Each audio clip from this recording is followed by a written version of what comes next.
On the matters pertaining tuberculosis in this county, it has been a menace, and I think there's also a continued increase of the same because of various factors.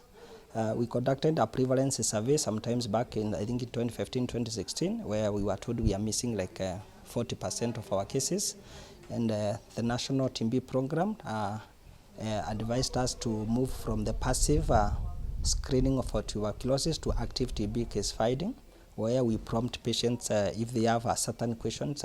If they respond to certain questions, we can be able to put them on TB test. Like if you have a cough, a fever, if you're having a night sweat, if you're losing weight, which is not intentional, and you're having somebody who is having tuberculosis as a contact, we encouraged them. So when we did it, we started seeing an increase of TB cases in the county.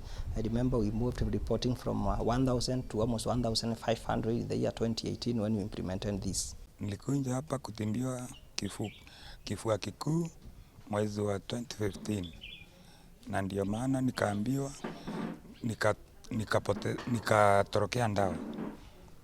Kutorokea ndawa ndio nilikuja hapa tena na bibi yangu.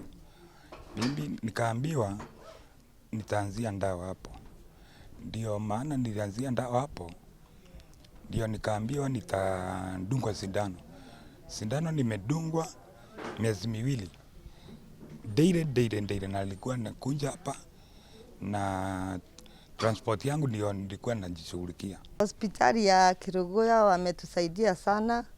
Tumekunywa dawa vizuri. Nilikuja hapa nikiwa na kilo 32 na sasa nimeongeza kilo.